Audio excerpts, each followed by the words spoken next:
cualquier esfuerzo excesivo o un traumatismo directamente en el hueso, ¿no? O también se puede producir por una fuerza muscular muy severa que produce una tracción hay una rotación y produce una fractura, ¿no? Tenemos acá algunas radiografías de fracturas de miembro superior, cúbito radio, a nivel del húmero distal, una fractura de clavícula. La estructura ósea, cómo está constituido el hueso, ¿no? Tenemos una parte de un hueso compacto, que es la porción más densa del hueso. Lo esponjoso es la parte, digamos, porosa, las trabéculas, donde vamos a encontrar las trabéculas y las espículas. Y este hueso esponjoso es que nos permite poner injerto óseo, ¿no? También tenemos dos tipos de médula ósea, ¿no? La médula ósea sanguínea y la médula ósea amarilla. La sanguínea, donde están la irrigación del hueso por las células sanguíneas, y la parte amarillenta, que es principalmente por la grasa, ¿no? Sabemos que la estructura ósea es las 3/4 partes del tallo. Vamos a hacer la diferenciación en la parte de la diáfisis, que son los extremos, las epífisis. Dentro de las epífisis vamos a encontrar el cartílago. Hay una placa entre una zona de transición que se llama la metáfisis, que es la parte media, ¿no? Que vamos a ver acá, ¿no? La epífisis proximal, la diáfisis y la epífisis distal. Acá vamos a ver la parte ósea, el hueso esponjoso, donde vamos a encontrar la trabécula, la médula, el periosto, que es la parte que recubre el hueso. Entonces hay una fórmula que dice cuáles son las fuerzas aplicadas y las fuerzas de deformidad, ¿no? El estrés, ¿no? Que es la fuerza del área, lo que nos van a producir una deformidad. ¿Cuál es la deformidad? Es la longitud sobre la carga. Aplicando esta fórmula nos va a permitir lo que se va a producir siempre a veces las fracturas o la deformidad ósea, ¿no? Pues dicen, la fuerza sobre una carga sólida, en este caso el hueso, produce un esfuerzo o estrés que tiene a producir la deformidad del cuerpo sobre la cual actúa, ¿no? El strain, cualquiera de estas fuerzas tienden a deformar el cuerpo sobre el cual se aplican. Entonces, ese strain, que es la deformidad de la longitud sobre la carga. Cualquier variación de la longitud o sobre la carga nos va a producir una deformidad ósea. En algunos casos, por esa fuerza se produce una fractura. ¿Qué es la elasticidad? No. Esto depende del grado de esparcimiento del hueso. Como le dije, no, la deformidad depende de la carga, y según las condiciones de cada material puede aplicarse la fuerza sobre el cuerpo que procura que la longitud regrese a su forma original. Quiere decir que si nosotros tenemos por ejemplo, el hueso de los niños, que es más elástico, los niños pueden producir alguna torsión, pueden sufrir algún impacto, el hueso se expande o se deforma un poquito, y luego que pase la carga, pase el cuadro inflamatorio, el hueso regresa a su posición original. Ya cuando hay muchas cosas, muchas fuerzas que van a sobrecargar este hueso, puede producir las famosas fracturas, ¿no? La osteoporosis va a disminuir la elasticidad. Los mecanismos de fractura, tenemos 4 mecanismos: por compresión, por flexión, por torsión y por tracción. En los cuerpos vertebrales, por lo general, son de compresión. Este es uno por torsión, que es una rotación, y va a producir unas lesiones en forma de mariposa. El mecanismo de cómo se produce por flexión. Esas son dos fuerzas paralelas que actúan sobre el hueso y las que tienen un mismo sentido. Quiere decir, si nosotros tenemos, háganse la idea que tenemos un palo, y ese palo ustedes lo cogen en ambos extremos y lo tratan de doblar. Al doblarlo van a producir una flexión. El palo va a ir cediendo. En un momento, por tanta fuerza, va a producir una fractura, ¿no? En ese trazo de fractura se va a fracturar en una forma transversa, quiere decir que es una forma recta, y en algunos casos va a producir un tercer fragmento, que es una ala de mariposa, ¿no? Por ejemplo, acá estamos en la descripción mecánica. Aparecen hay tres tipos de fracturas en este mecanismo de flexión, ¿no? Que se le dice en cuña o ala de mariposa. La fuerza que actúan directamente en dirección perpendicular al eje diaficiario es aplicada hacia los extremos, como le explicaba, ¿no? Cogen el palo y los dos hacen ese movimiento, lo tratan de doblarlo, y al doblarlo se va a producir la fractura. Como ven acá también en el gráfico otra vez, las dos fuerzas paralelas, y se va a producir la fractura en transversas, y este es el tercer espacio, el tercer fragmento del ala de mariposa. Por tensión, es tracción de dos trazos, y esto se rompe igual que la flexión en forma transversal. Es un mecanismo poco frecuente, se da más en los arrancamientos óseos, quiere decir cuando la musculatura está muy tensa y jala un fragmento. Y esto se ve más que todo en los deportistas, ¿no? En los cuales tienen una masa muscular bien desarrollada, hacen una contractura muy severa y hacen un movimiento y se arranca el hueso. Como ven acá, que esto es generalmente en la rótula, por la misma tensión de los tendones del cuádriceps, en el tendón el suprarrotuliano e infrarrotuliano, jalan, mucha tensión, jalan, y esto hace que se desplace en la rótula, como ven acá, una rotura transversal. Aquí en un resumen dice la acción de las dos fuerzas en la misma dirección y sentido opuesto. Son arrancamientos y abulsiones, en la misma dirección, y producen este tipo de fractura. Por compresión, esto generalmente es en las caídas, ¿no?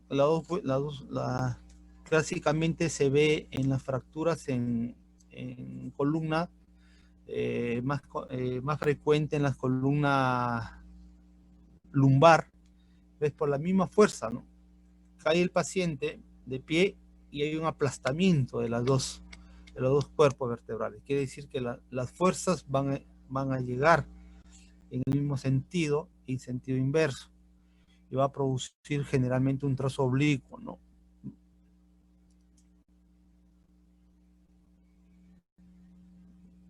Como vemos acá en la radiografía, ven el trazo de fractura, no se aprecia muy bien. Acá se ve mejor en la radiografía número B.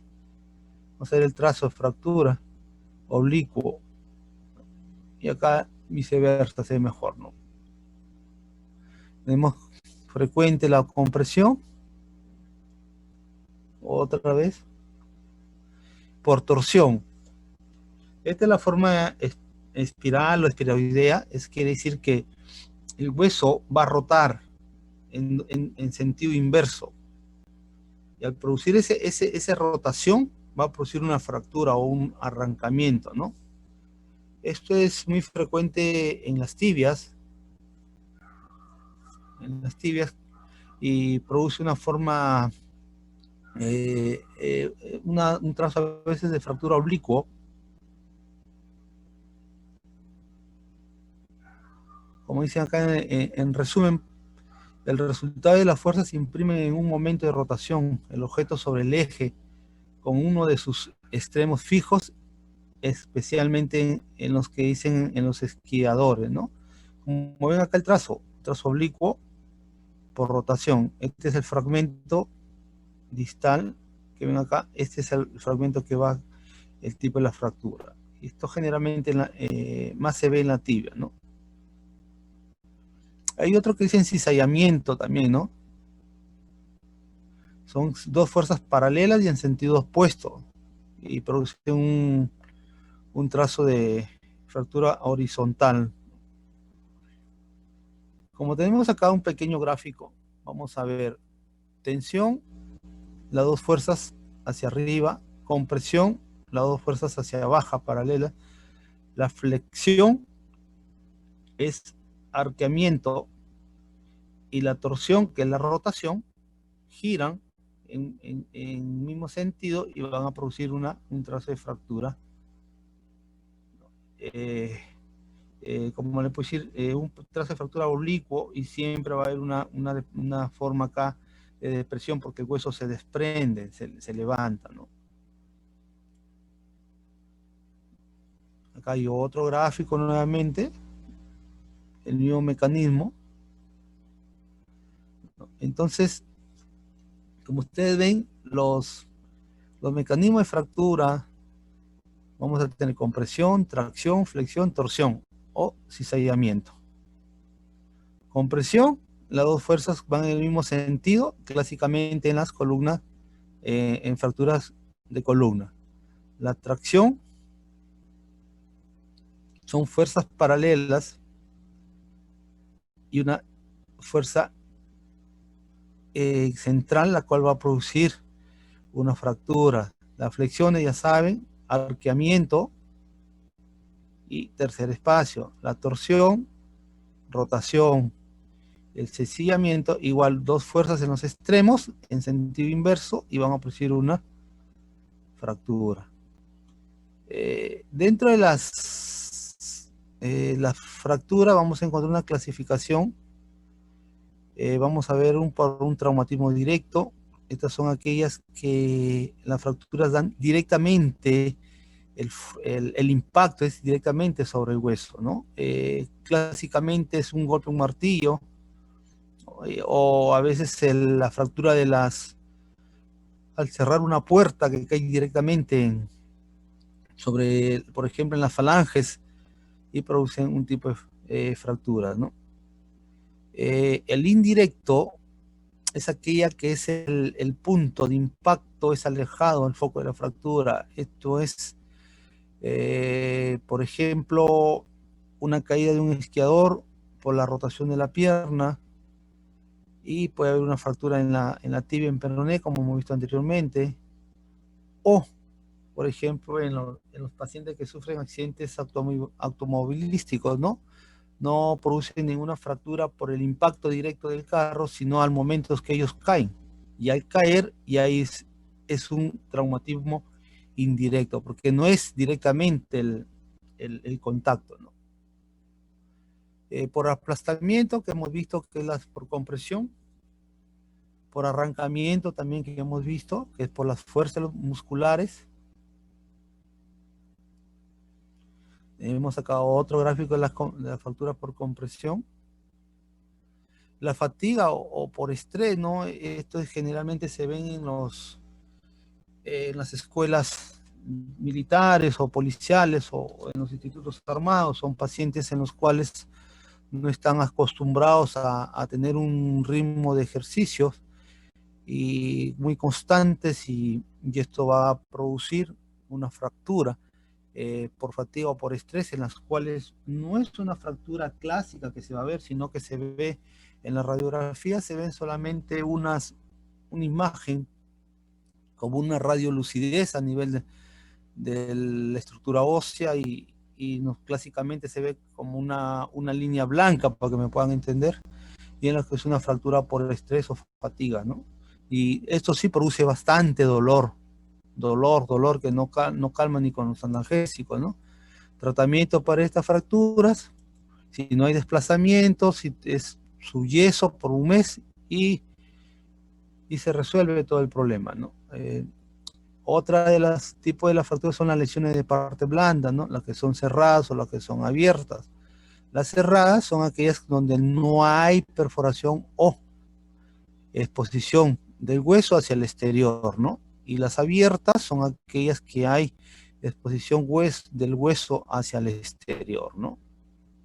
Acá tenemos un gráfico donde vemos una fractura cerrada, donde vemos el tipo de fractura, tenemos el hematoma, pero no hay pérdida de la estructura de la piel, ¿no?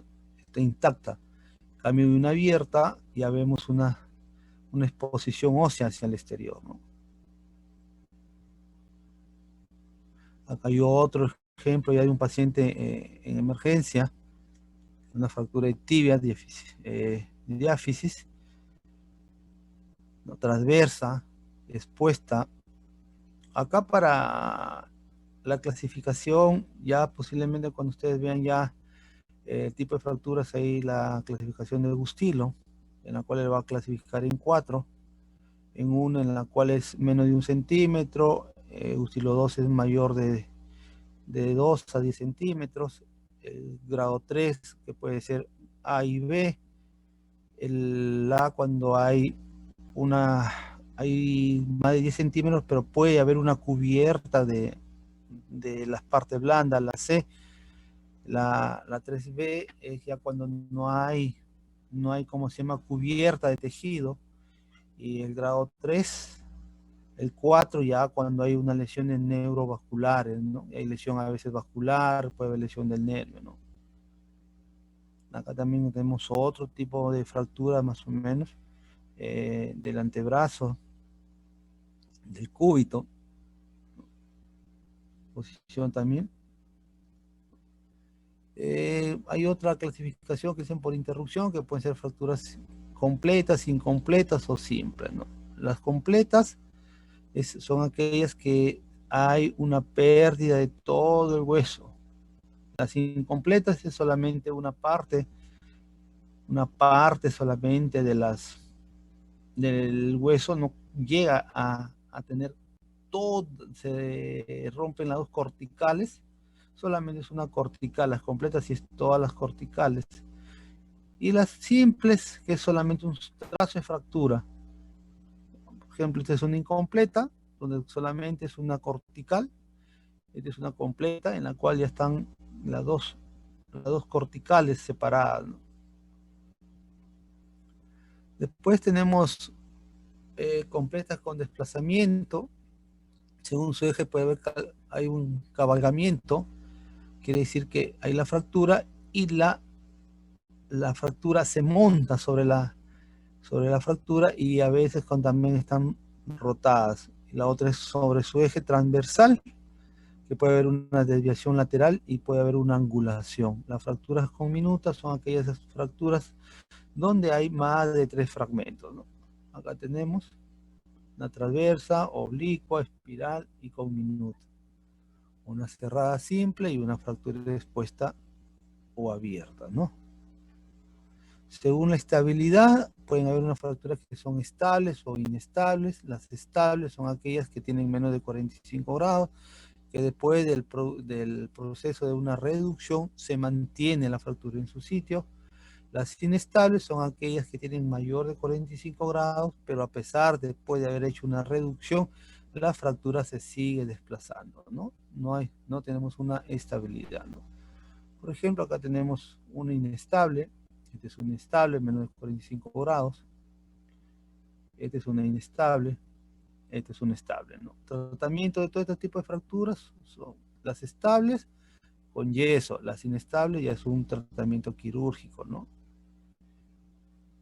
Bueno, en la fractura de los niños y los adolescentes son muy diferentes al tipo de fractura de los adultos, más que todo es por la composición ósea. Sabemos que en los niños todavía tienen un crecimiento y mayor elasticidad. Tienen mayor elasticidad que el adulto, ¿no? Ya que el hueso del niño puede soportar ciertas cargas y puede producir una deformidad, pasa la carga y regresa a su estado original. El adulto tiene una carga y se rompe, se fractura el hueso, ¿no? En otras palabras, no se rompe. También la clínica es muy diferente en niños que en el adulto. A veces los niños es un leve dolor solamente al movimiento. Cambio el adulto, ahí ya tenemos la clásica, que hay dolor, hay aumento de volumen, tenemos hematomas, tenemos una limitación funcional. En cambio los niños, las limitaciones son muy pocas, ¿no? La característica de los niños son las fracturas en tallo verde. Acá vamos a encontrar un hueso incurvado y vamos a encontrar la línea de fractura en todo el espesor. Vamos a encontrar una deformidad ahí. Y el botón autor es la deformidad sobre sí misma. Quiere decir que hay la fractura y encima de eso se forma como una corteza, como un sobresaliente, una formación ahí. Acá, como vemos acá, esta formación, este saliente. Igual acá. El botón es una fractura en tallo verde, ¿ven?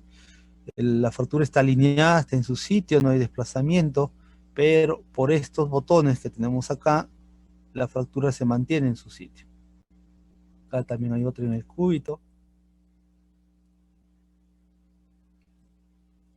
Tallo verde, tallo verde. Bueno, la deformidad blástica, la diáfisis del hueso se lesiona y se incurva, ¿no? Sin que haya un trazo de fractura. Acá solamente, esto es para que se ve en las trabéculas a través de microscopía, no histológicamente. ¿No? Esto es lo que vamos a ver.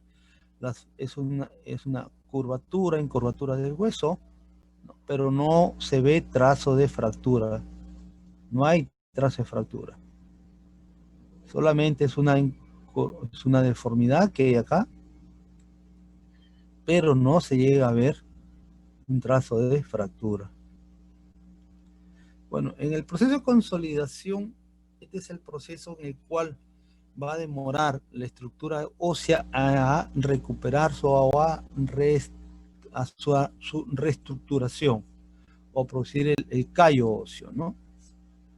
Entonces esto va a llevar a evolución en 4 fases. Tenemos la primera fase, que es el impacto.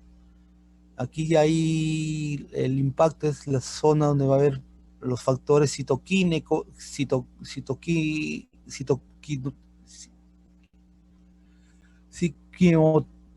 quimiotácticos, en los cuales van a producir ya los factores, la liberación ¿cómo se llama?, de factores de interleuquinas, ¿no? La primera fase, y vamos a encontrar varias cosas. Vamos a encontrar también el hematoma, ¿no? Vamos a encontrar la fase inflamatoria, en cuales ya van a haber liberación de polimorfos nucleares, leucocitos. Esta fase más o menos dura de 4 a 21 días. Después sigue la fase de la formación del callo blando. Aquí hay mayor proliferación celular y vascular.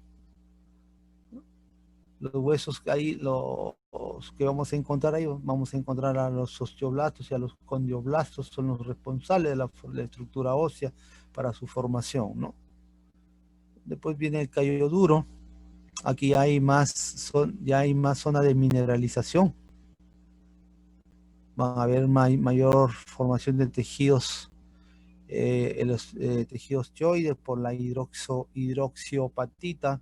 Estos cristales van a depositarse y estos van a dar ya mayor estabilidad y más dura, que el hueso vaya compactándose, ¿no? La remodelación, esta sí está fase ya que dura años, meses o años, que la fase ya en la cual ya la estructura ósea va a llegar a su fase ya terminal, ¿no? Estas fases que le estoy diciendo es como para que vayan ustedes viendo y, y teniendo la idea, ¿no? Porque esto ya es posiblemente más adelante ya en el tema netamente de fracturas, creo que es mañana, les van a explicar, ¿no? Yo más o menos ya le estoy dando una guía, una pauta, ¿no? Porque la clase en sí era los mecanismos de fractura, como ustedes ven, son 5 mecanismos, son cosas, un tema un poquito árido que habla más de física, de física en el hueso, ¿no? Yo les he tratado de que ustedes vayan teniendo ya estas formaciones, otros conocimientos, ¿no? Bueno, la clínica de toda fractura, vamos a encontrar dolor, vamos a encontrar impotencia funcional. El dolor es el primer síntoma que vamos a presentar, es en el mismo punto de fractura. La impotencia funcional es por la incapacidad que va a tener el paciente, puede ser ya por por el traje de fractura o por demasiado dolor, porque aquí vamos a encontrar también, acuérdense que hay deformidad, esta deformidad ya es características, ustedes van a ver el hueso, ya es característica de un hueso fracturado. ¿Por qué? Porque hay liberación de espacios y se va a ver una pérdida de continuidad y una estructura ósea normal. Ustedes cuando vean un paciente que le llega a emergencia, doctor, me he caído, van a ver ahí aumento de volumen, el paciente no va a poder mover mucho, por ejemplo, el paciente que se caiga de manos, pone las manos, hay una hiperflexión. Ya cuando vean fractura de radio distal, ahí van a ver la fractura de Coles, la fractura de Smith, de Yoshimoto, etcétera, y van a ver su mecanismo, tanto de inflexión o extensión, ¿no? Entonces van a ver un paciente que se cae y dice, doctor, me he caído y he puesto mi mano y me ha doblado. Me duele, se me ha hinchado y no puedo mover las manos. No puedo mover hasta incluso los dedos porque me duele. Entonces, ustedes van a ver allá, van a ver ahí dolor, van a ver un aumento de volumen, van a ver una deformidad, el 99% que van a encontrar una fractura de radio distal. Si se agrega acá ya el hematoma, que van a encontrar una zona media morada ahí, fuera el aumento de volumen, un cambio de coloración morado, hay un hematoma, y si ya tienen fiebre, es por la misma reducción del hematoma que va a producir. Acuérdense que el hematoma es un caldo de cultivo en cualquier traumatismo a nivel de miembros o cualquier otro tipo de traumatismo, porque tiene rico en proteínas y esto va a producir las migraciones de los cuadros infecciosos.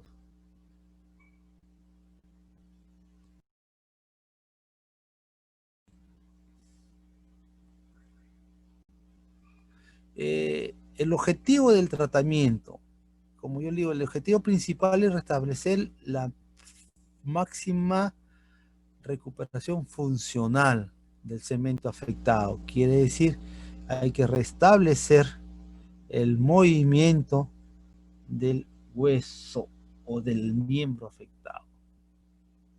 Aquí tenemos la reducción, la contención y la rehabilitación que va a producir este objetivo o la fase, ¿no?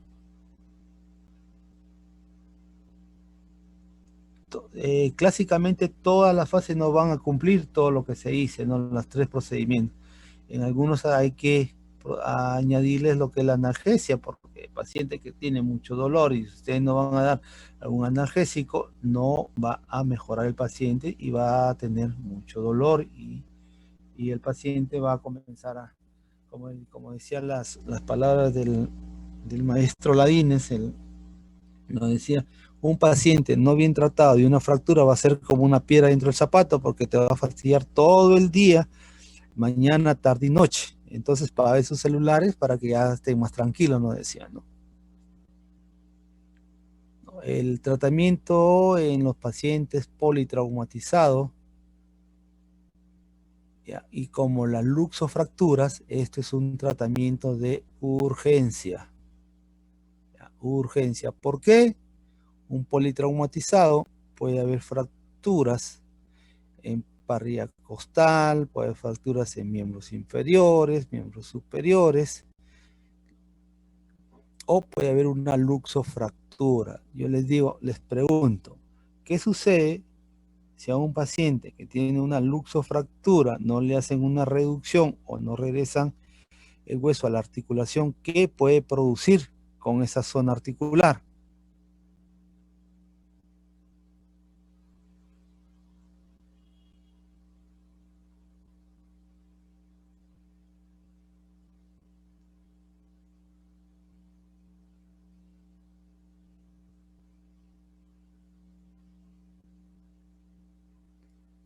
A ver, chicos, ¿qué opinan? Yo puedo hacer una pregunta de examen, ¿ah?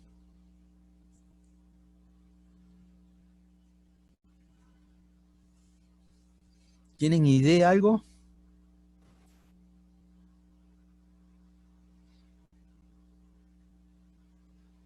Le pongo un ejemplo. Si hay una luxación de cadera, ¿qué puede suceder con la cabeza del fémur?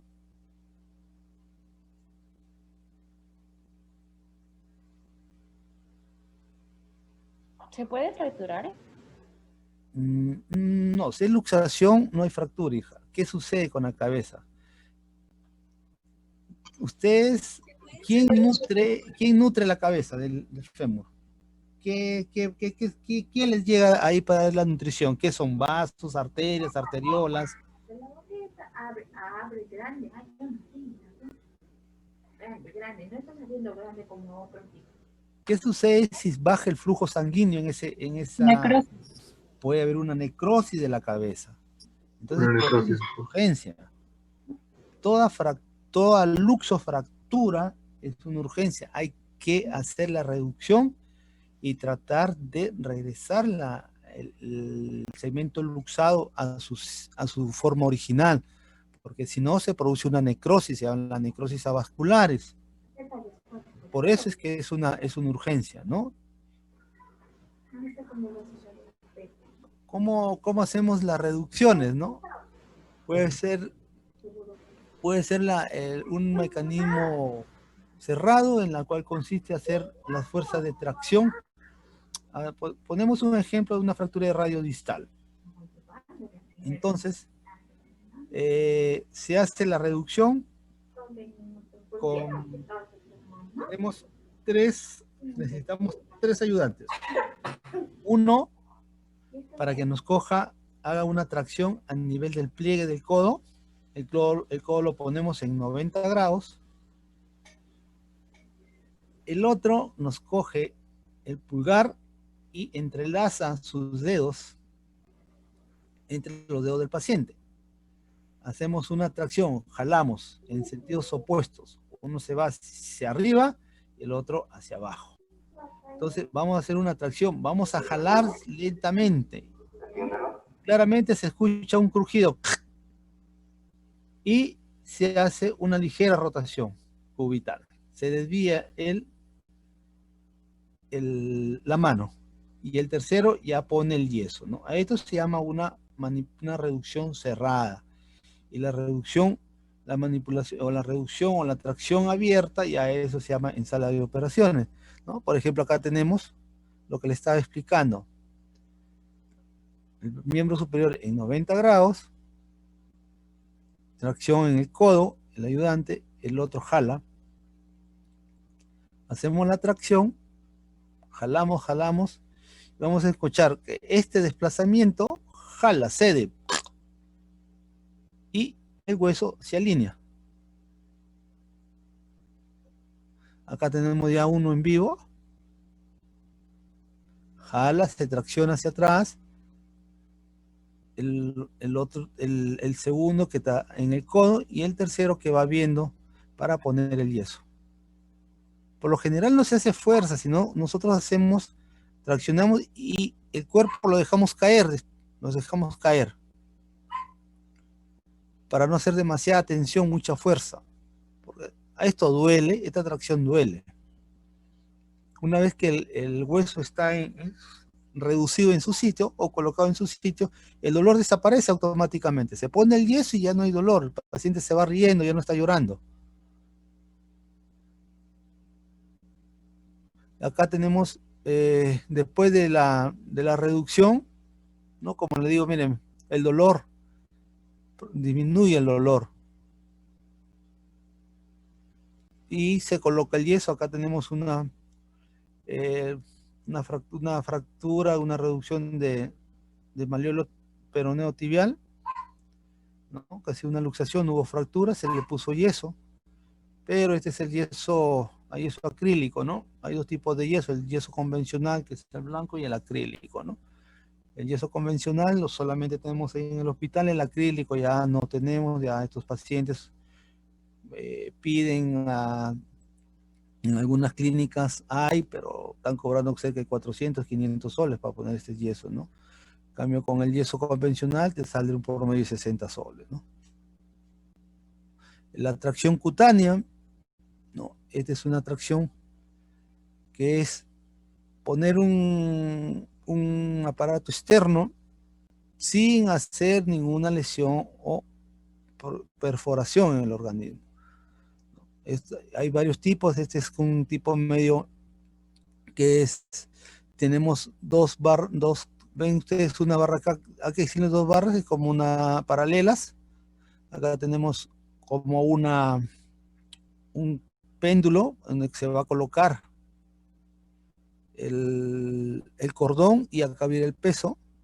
Entonces la tracción cutánea es del 5 al 10% del peso corporal del paciente.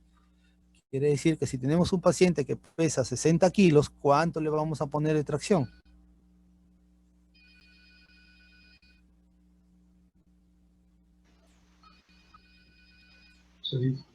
6 kilos, ¿no? Entonces podemos trabajar entre 3 a 6 kilos, ¿no? Siempre se pone un margen de 4, nunca se ponen los 6 kilos. Siempre es un kilo menos o 2 kilos más, 2 kilos menos. Ya ¿para qué la tracción? Para que ustedes piensan que tenemos que hacer la tracción. ¿Para qué? A ver, ¿tienen idea? ¿Puede ser para evitar el acortamiento de los músculos? La contractura muscular, para evitar la contractura muscular, ¿no? Entonces, eso es, para eso es la tracción. Entonces, jalamos y hacemos la relajación muscular. Porque estos pacientes a veces cuando tienen una fractura, por ejemplo, esta tracción es porque tiene un paciente acá una fractura de cadera, entonces mientras compran el material, se va cumpliendo con los riesgos quirúrgicos, entonces la contractura muscular se contrae y ya para reducirlo en sala es bien tedioso porque no contamos con una mesa de tracción, ¿no? Con una mesa de tracción en la cual ustedes se colocan al paciente, ponen acá un dispositivo y la misma camilla va jalando la pierna, va relajando. En cambio acá tenemos que poner al residente que comience a traccionar, ¿no? Pero sabe que el ser humano tiene un cierto límite de tolerancia y se cansa el residente y pierde la fuerza y nuevamente el músculo se contrae y la cirugía se prolonga, ¿no? Igual acá tenemos la tracción de Bryan, o que le decían antiguamente la de mariposa, de murciélago. Acá tenemos la tracción de Roosevelt.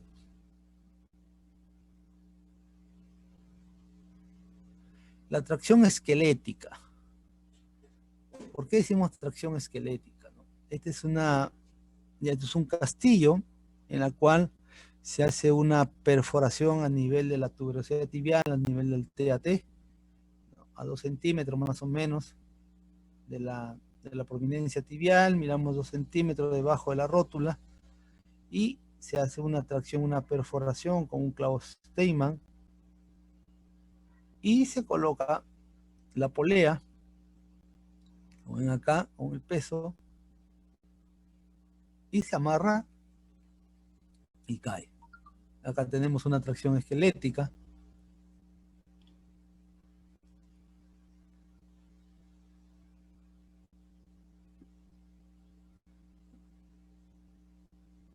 El tratamiento quirúrgico, ya esto es un tratamiento en el cual vamos a requerir materiales de osteosíntesis, puede ser placas, pueden ser clavos endomedulares, van con sus tornillos, o en algunos casos solamente se produce con clavos Kirchner, ¿no? Por lo general en niños cuando son fracturas no desplazadas. Acá tenemos una fijación con una placa de clavícula, con un tornillo intrafragmentario. Quiere decir que este tornillo va a hacer la función de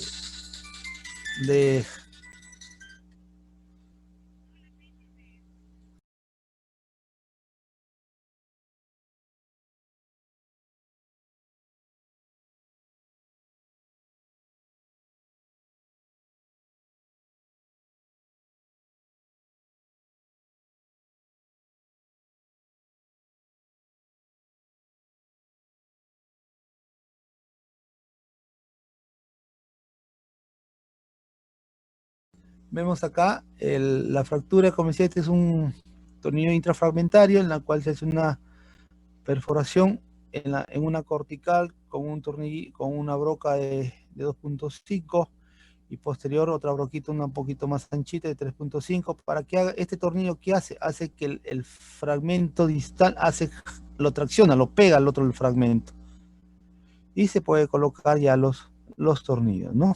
Como ven acá hay una regla acá 4-4, ¿no? Que se dice que hay que poner 6 corticales. Bueno, nosotros trabajamos haciendo 6 corticales, 2 centímetros de la fractura, ¿no?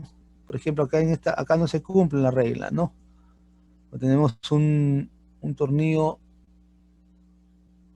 este también es otro tornillo de intrafragmentario. Acá tenemos cada cortical, este es una cortical y esta es otra cortical. Acá tenemos 6 y acá tenemos 4. Acá tenemos otro tipo de fractura,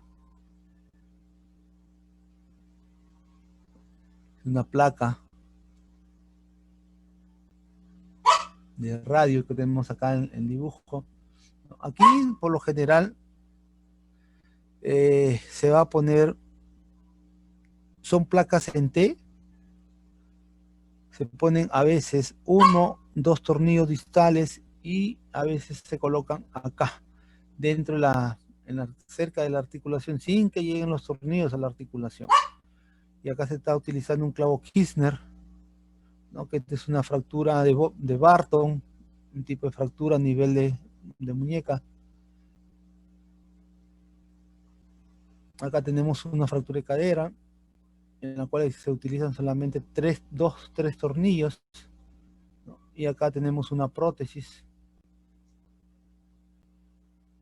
Por acá tenemos una fractura y fuera de la fractura tenemos también una artrosis, como ven acá.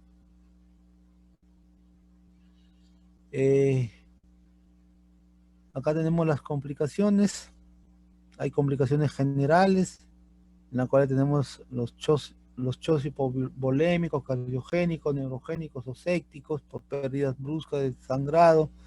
Puede haber trombosis, puede haber una coagulación intravascular diseminada, puede haber embolia grasa, el distrés respiratorio del adulto, puede haber complicaciones psiquiátricas, puede haber tétano y pueden haber los fracasos multiorgánicos o multisistémicos, ¿no? Y las locos regionales, tenemos las lesiones vasculares, nerviosas o musculotendinosas, el famoso síndrome compartimental. Puede haber infecciones de partes blandas, pueden haber osteomielitis o artritis sépticas. Puede haber alteraciones de la consolidación, puede producirse una pseudoartrosis. Puede haber también acá un acortamiento de los miembros afectados, o en niños puede haber una alteración del crecimiento por una lesión del cartílago del crecimiento. Y bueno, y eso es todo, jóvenes. Yo sé que la clase de estos primeros semestres es un poquito árida, ¿no? Porque es prácticamente, hay que buscar información y que ustedes puedan entender, ¿no?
Bueno, jóvenes, ¿alguna pregunta?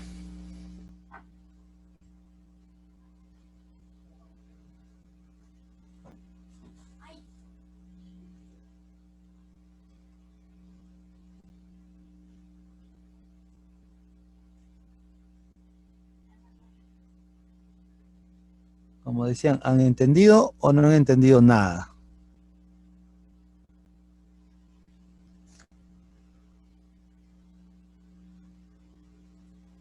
Sí, doctor, sí se entendió. Ya, espero que prácticamente es resumen de todo, ¿no? Porque hay cosas que son muy complicadas.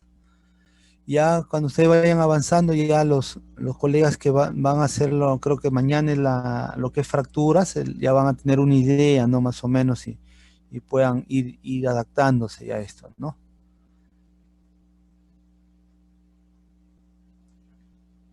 Bueno, si no hay preguntas, jóvenes, creo que nos vemos de aquí a la tercera clase, que son los trastornos metabólicos del aparato osteomuscular, que son las artrosis, la osteoporosis, el raquitismo. Ya eso lo vamos a ver de aquí en una semana y media más o menos. Cualquier cosita pueden preguntarme con el delegado, se pueden comunicarse y ya me hacen llegar sus inquietudes.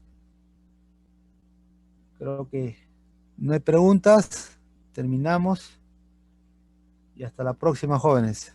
Gracias.